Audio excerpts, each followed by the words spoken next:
Hi, and welcome back to the channel Biblical Mysteries. My name is Dr. Rich Sorensen, and I'm your host for this channel. And this is the final video in the series where we are discussing the ancient aliens. And along the way, I've referred to many resources that you may want to check out for yourself. And this video and the others are based on papers I've written that footnote all of these references, and so there are links to the papers in the description box. Now, in prior videos, we discussed ancient history, and in the previous one, we considered the birth, the death, and the resurrection of Christ, which is a central event of history. And in this video, we will consider the impact of Christ and his followers on the world in the centuries following, and the changing policies of demons, and how they have continued in their attempts to corrupt and destroy us. Now, if you've never seriously considered your own spiritual nature and the fact that there are spiritual forces fighting an intense war that is happening all around us, it's time to become aware, because there are many indications that we may be in the final days of this world. So, in this video, we will do a high-level look at AD history, what happened since the time of Christ, and then what may happen in the future. So first of all, let's consider the period of AD 400 through 1700. And this is the era where Christianity took hold within the Roman Empire and the successors. And over time, this produced dramatic changes in culture. And there were and are still despotic rulers and dictators. And there's still sinful influences that still are present. But due to the influence of the church and the increasing limitations placed on political power, society experienced spectacular improvements. And as people became freer, universities were founded, many inventions were made, hospitals were started, organized care for the poor and the sick began. The role of women in society improved, and for the first time in history, slavery was criticized by Christian individuals such as St. Patrick of Ireland. And all of these initiatives were a direct result of society absorbing Christian principles. For example, in 1215, King John of England was forced to sign the Magna Carta, which became the foundation of Western law, corporations, and the stock market. And many twists and turns and much later conflict eventually led to the reduction in royal power and to the demise of the divine right of kings doctrine that had characterized all ancient societies. The demons therefore had to adapt their policies to the new reality of human culture. And their new goal was to corrupt the church and maintain dictatorial power in society if they could. Therefore, the church was often compromised due to power seeking on the part of its leaders. And you can see, for example, my article, Criticism of the Church. Christians were persecuted by Roman emperors such as Nero and Diocletian. But when the Christian emperors later came to power, pagans were sometimes persecuted, such as during the reign of Justinian I in 527 through 565. And wars of religion pitted different groups against each other, such as the Albigensian Crusade of 1209 through 1229, which was carried out by Pope Innocent III against the Cathars, and the 30 Years' War of 1618 through 1648, which was a sad and very destructive war between Catholics and Protestants. So on the one hand, large progress was made in the improvements of society during this period, as we've mentioned. But on the other hand, the Middle Ages were sometimes called the Dark Ages. However, a lot of that was due to the anti-Christian bias of historians and philosophers, such as Voltaire, Hume, Gibbon, and others. So if we consider the period of 1700 through today, a number of historical developments led to many more improvements in Western society, in which the divine right of kings was actually reversed. And the term king is now almost an anachronism in the Western world, because it's now expected that leaders must rule for the benefit of the population. And if they fail to do so, they'll be voted out of office. And this change was, of course, stimulated by the American Revolution and by General Washington's refusal to become King of America. Instead, he became the first president. It was also motivated by the development of free market capitalism, which was first enunciated by Adam Smith in his book, The Wealth of Nations, that was published in the same year as the American Revolution of 1776. The Industrial Revolution was also changed the face of Western society by creating much more wealth and freedom for the average person, and by standardizing many technological components so that they could be produced by multiple organizations and still interoperate with each other. And again, there were problems and negative aspects and issues, but on the whole, the result is a society whose wealth, freedoms, and spare time would be completely incomprehensible to an ancient hand-to-mouth Egyptian that was burdened with the need to work for Pharaoh. And virtually all of these changes came from the Christian milieu of European society. I reflect often on the wealth and the freedoms afforded me by contemporary society, on the time I have to read and research all of these things, and on the improvements in technology, such as the internet, to provide access to the world of information, as well as the computer on which I'm recording this video. So, pity the poor demons who again had to react and adapt their policies to this freer human reality. And this has resulted in a complete change of strategy and tactics on their part. So instead of demonic power being obvious and overt, as it was in ancient times, it has gradually been concealed over the last few centuries, to the point where contemporary people believe that demons, like the gods of ancient Egypt, are an ignorant myth. Ancient peoples were said to be naive, whereas now we are supposedly intellectually superior. As C.S. Lewis observed, Satan and the demons are equally happy if people are overly concerned and afraid of them, or if they believe they don't exist. Satan is thus hiding in plain sight, and as Pierre Baudelaire stated, it is the greatest art of the devil to convince us that he does not exist. Now, at the same time, history has also witnessed the rise of atheistic and humanistic ideologies and governments, such as Stalin's Soviet Union, Mao's China, Hitler's Germany, Pol Pot's Cambodia, and so forth. And the number of people tortured and killed by communist and socialist dictators in the 20th century is estimated to be over 200 million, dwarfing by far those killed, for example, in World War II, which is around 45 million, or during the 400 years of the Inquisition, which is around 40,000. The founders of communist and socialist movements, such as Lenin, were deeply influenced by the writings of Karl Marx, who stated that capitalism and free enterprise were essentially oppression and theft. Ironically, his analysis was correct about the past, and especially about ancient times, such as in Balzac's quote, "Behind every fortune is a crime." However, the adaptation of Christian principles was a fundamental change in economics, both before and after Marx. People are still sinful and greedy, and there are still hierarchies of power and oppression.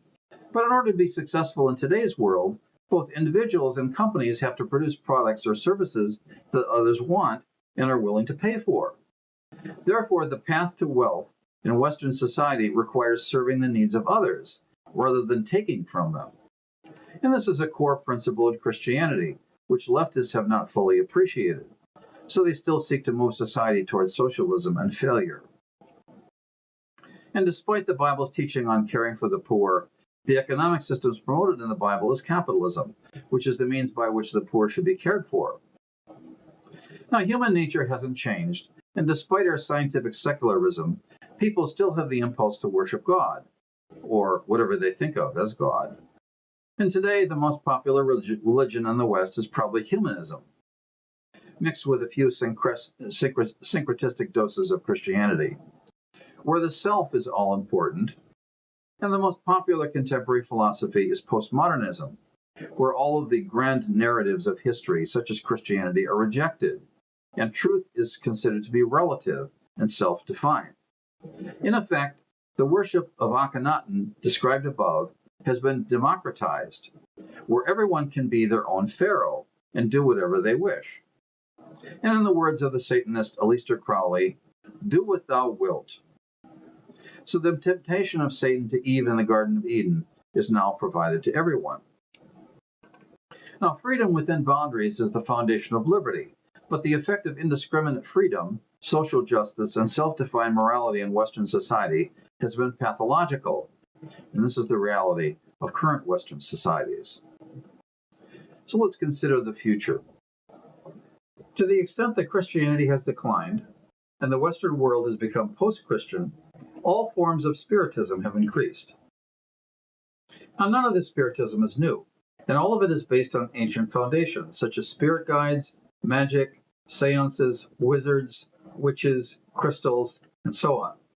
And the worship of Pan, Osiris, Isis, and other historical gods has been revived by New Age spiritualists, who view them as paradigms for feminism, liberation, freedom from patriarchy, and from the supposed condemnation of sex by the church.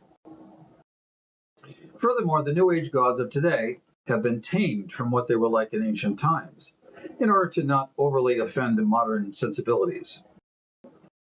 If people were confronted with the real Pan, if they realized the reality of Satan and his true nature, and if they understood what actually took place in the days before the flood, they would appreciate what Jehovah did, rather than accuse him of cruelty and injustice. Now, one of the latest significant developments in computer technology is artificial intelligence, or AI. And these are systems that are ambitious attempts to combine all human knowledge into a database that is not only searchable, but will return a readable summary of the results, just as if it was written by a person. So it's taking the power of the internet search engines and going a step further. Rather than having to look for content when researching a topic, applications like OpenAI and ChatGPT will do the work and even write the results for you. Now, Alan Turing, who was an early computer science expert, proposed what he termed the Turing test in 1950, which is a rough measure of machine intelligence. If a computer can respond to an individual's questions in a way and to the extent that an actual person could respond, then the computer can supposedly think. The current AI apps can probably pass the Turing test, but despite movies like Ex Machina, AI systems still cannot attain human consciousness, and they're currently limited to an intelligent regurgitation of the knowledge on which they have been trained. But even the current AI systems have several negative aspects. Number one, they will be used to replace people employed in clerical and some IT-related occupations by computer systems. Number two, they will dumb people down to the extent that people rely on these systems to do their critical thinking for them. Jeffrey Tucker, a popular writer, speaks of this in his article, Will AI Eat Our Brains? And number three, the philosophical and theological bent of the insiders who train these systems will increasingly become the quote-unquote truth that people believe. Now, this last point is especially troubling given our cancel culture, refusing to even consider conflicting viewpoints and even demonizing them. Now, this is happening on both the left and the right, but it's much more pronounced from the left, such as the recent assassination of Charlie Kirk, a man who engaged in talks and debates with those with whom he disagreed, and was killed for it. According to the National Association of Scholars, there have been 291 academic cancellations in the United States and Canada since 2020. Now, some of these were liberals, but most of them were conservatives. And this is happening to some of the brightest professors, such as Charles Murray, the author of Losing Ground, in a critic of welfare policies. Michael Behe, who wrote books critical of Darwinism, especially his book, The Edge of Evolution, which explored the limits of what Darwinism could possibly achieve. And Jordan Peterson, who was forced to resign from his fully tenured professorship at the University of Toronto in 2022 due to DEI mandates, and was also forced to take sensitivity classes. Bias and censorship are now the rule in secular academia rather than the exception, and the bias against conservative viewpoints extends to all subjects. Secular universities are now essentially, quote-unquote, progressive seminaries.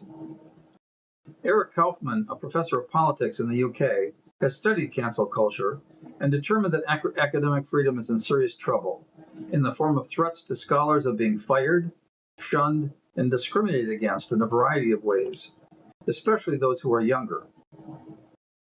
Over 60% of those with conservative views, in contrast to 8% of liberals, are concerned that their viewpoint would make it hard or impossible for them to have a career in academia, especially as they hear stories such as what happened to Brett Weinstein, a biology professor at Evergreen State College in Seattle.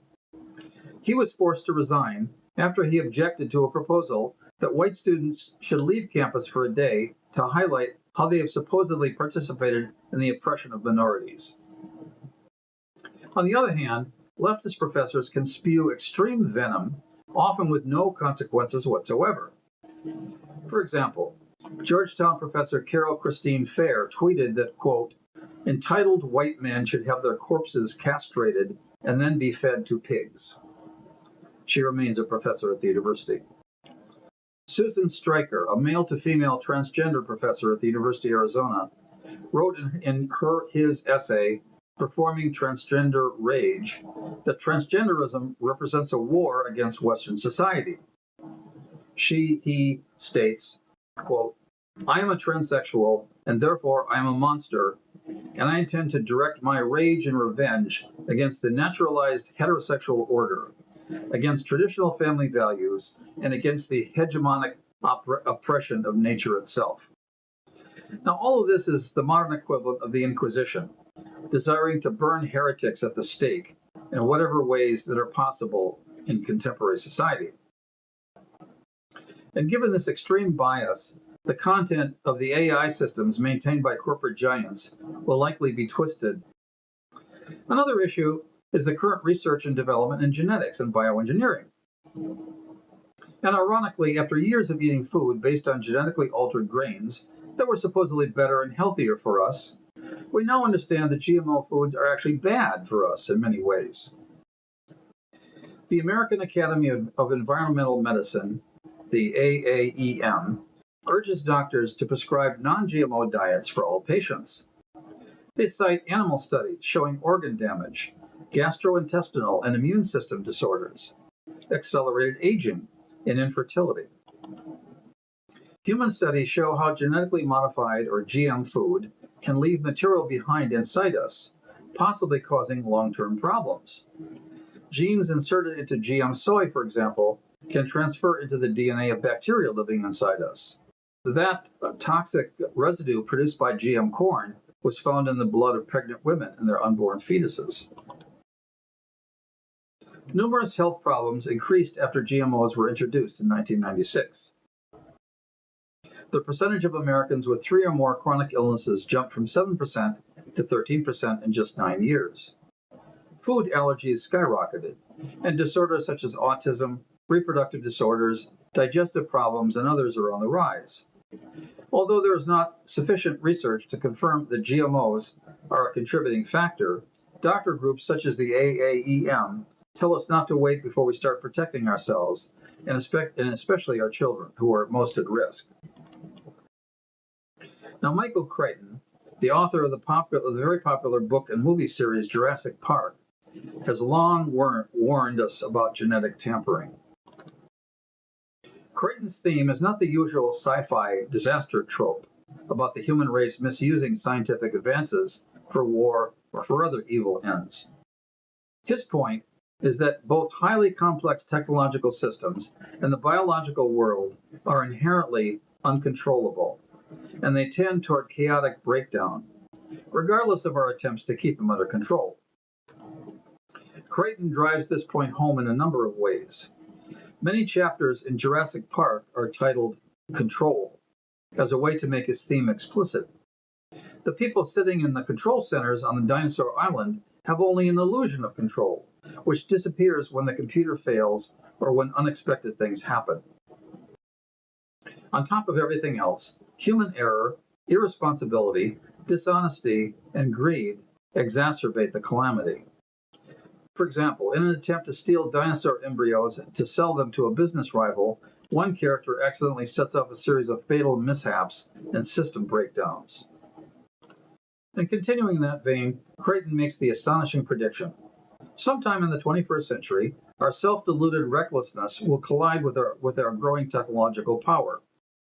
One area where this will occur is in the meeting point of nanotechnology, biotechnology, and computer technology. What all three have in common is the ability to release self-replicating entities into the environment.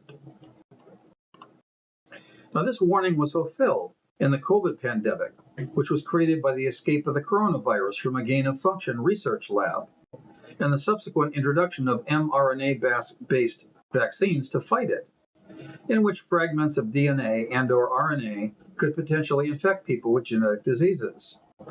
And in the aftermath of the huge government cover-up protecting the vaccine manufacturers, increases in cancer and heart attacks have been documented.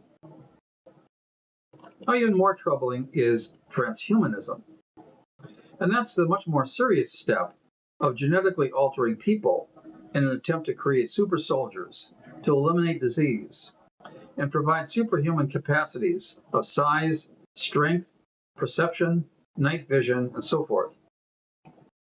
Some scientists and visionaries have the audacity to forge ahead in a brave new world and think that they can play God, with no idea of the consequences of their genetic tampering on the human race.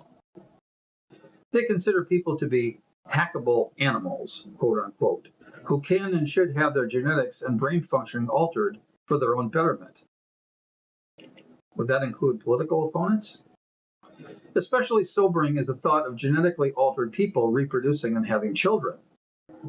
At that point, there's no going back. What will be the impact on society if GMIs, or genetically altered individuals, develop new incurable diseases, spawn new pandemics, much worse than the coronavirus, and/or have new mental or physical issues that cause them to be violent and abusive on a mass scale? Yet another related issue is that of UFOs. Since the Roswell incident of 1948, there have been thousands of UFO sightings, and they've become so common that they're now almost ignored by the public. Who and what are they? The SETI program, which is the Search for Extraterrestrial Intelligence, which has antennas dishes directed to all points of the universe, has been searching the heavens for evidence of extraterrestrial populations. And by far the largest portion of the NASA budget is dedicated to the search for life on other planets, such as the James Webb Telescope. The Jesuits have developed the largest radio telescope in existence that's situated on the top of Mount Graham in Arizona. It is dedicated to scanning the universe in search for exoplanets, worlds that are similar to Earth and in which intelligent life supposedly could have evolved. The Jesuit priest Guy Consolmagno is one of the leaders in a set Vatican policy in which we will, quote, look to the aliens to be the saviors of humankind. He also considers the biblical Nephilim to possibly be emblematic of alien life. And Catholic theologians at the highest level believe in panspermia, that aliens may have initiated life on Earth. And being older and more intelligent than we are, after they return to our planet, they will teach and evangelize us, and we will learn from them as people did from the sons of God centuries ago. A related and more troubling issue is alien abductions via UFOs and the purported attempts by aliens to use human women to create a population of unknown characteristics. Now, SETI has found nothing, despite searching for over 60 years. Perhaps the reason is that no humanoid life exists anywhere in the universe, and that UFOs and alien abductions are actually demonic. Are they possibly an attempt to create an alternative race for the invasion of Earth? A contemporary version of the ancient Nephilim? Demonology is not just another crackpotology. It is the ancient and scholarly study of monsters and demons who have seemingly coexisted with man throughout history. The manifestations and occurrences described in this imposing literature are similar, if not entirely identical, to the UFO phenomenon itself. Victims of demonic possession suffer the very same medical and emotional symptoms as the UFO contactees have suffered. The devil and his demons can, according to the literature, manifest themselves in almost any form. And they can physically imitate anything from angels to horrifying monsters with glowing eyes. Strange objects and entities materialize and dematerialize in these stories, just as the UFOs and their splendid occupants appear and disappear, walk through walls, and perform other supernatural feats. Are these races only semi-human, so that in order to maintain contact with us they need crossbreeding with men and women of our planet? Is this the origin of many tales and legends where genetics plays a great role? The fairy tales involving human midwives and changelings, the sexual overtones of flying saucer reports, the biblical stories between the Lord's angels and terrestrial women whose offspring were giants. And all of this raises the specter of hybrid armies and other end-time scenarios from the book of Revelation. Their torment was like the torment of a scorpion when it strikes a man. In those days, men will seek death and will not find it.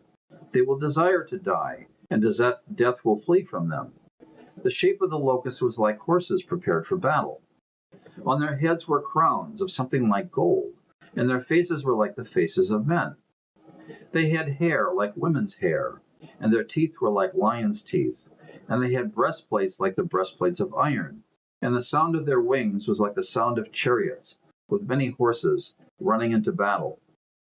And they had tails like scorpions, and there were stings in their tails, and their power was to hurt men for 5 months. And they had a king over them, which is the angel of the bottomless pit, whose name in Hebrew is Abaddon, but in Greek he has the name Apollyon. Now the conflict in the spirit world, which is revealed in the biblical book of Daniel, as mentioned above, and alluded to in biblical passages such as Ephesians, has occurred all throughout history. There is an unseen war being fought, which, even though we are unaware of it, is nevertheless very real. And just as the sons of God appeared on Mount Hermon in the days of Enoch, they may be preparing to return to earth as the quote-unquote saviors of mankind. Using the propaganda already being disseminated, they may come to supposedly solve all the distressing social issues of our day, such as poverty, social justice, patriarchy, and global warming, and to do so by establishing a one-world government, like Nimrod's attempt prior to the Tower of Babel. And Jesus Christ himself warned us to watch and be on the alert. False Christ and false prophets will arise and show great signs and wonders to deceive, if possible, even the elect. Immediately after the tribulation of those days, the sun will be darkened, and the moon will not give its light. The stars will fall from heaven, and the powers of heaven will be shaken. Then the sign of the sons of man will appear in heaven, and all the tribes of the earth will mourn. And they will see the Son of Man coming on the clouds of heaven with power and great glory. And he will send his angels with the sound of a trumpet, and they will gather together his elect from the four winds, from one end of the heaven to the other. Now learn this parable from the fig tree. When its branch has already become tender and puts forth leaves, you know that summer is near. So you also, when you see all these things, know that the time is near and at the door. But of that day and hour no one knows, not even the angels of heaven, but my Father only. But as in the days of Noah, so also will be the coming of the Son of Man. For as in the days before the flood, they were eating and drinking, marrying and giving in marriage, until the day that Noah entered the ark. And they did not know until the flood came and took them all away. So also will be the coming of the Son of Man. Watch, therefore, for you do not know at what hour your Lord is coming. Now, the Bible starts with the book of Genesis, which is all about what happened at the beginning, and it ends with the book of Revelation, which is all about what will happen at the end. And there are many commentaries and much dispute about the exact meaning of the book of Revelation, so it's not our purpose here to delineate exactly what will happen. But at least three things are certain. Number one, Jesus Christ will return. Number two, he will preside over a judgment of both people and spirit beings. And number three, the world will end, and there will be a new heaven and a new earth. Then I saw a great white throne, and him who sat upon it, from whose face the earth and the heaven fled away, and there was no place found for them. And I saw the dead, small and great, standing before God, and the books were opened. And another book was opened, which is the book of life. And the dead were judged by the things which were written in the books, according to their deeds. And the sea gave up the dead which were in it, and death and Hades delivered up the dead that were in them. And they were judged, each one according to his works. Then death and Hades were cast into the lake of fire. This is the second death, and anyone not found written in the book of life was cast into the lake of fire. Then I saw a new heaven and a new earth, for the first heaven and the first earth had passed away, and there was no more sea.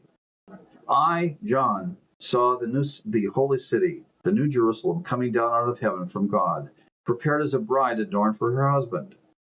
And I heard a loud voice from heaven saying, Behold, the tabernacle of God is with men, and he will dwell with them, and they shall be his people.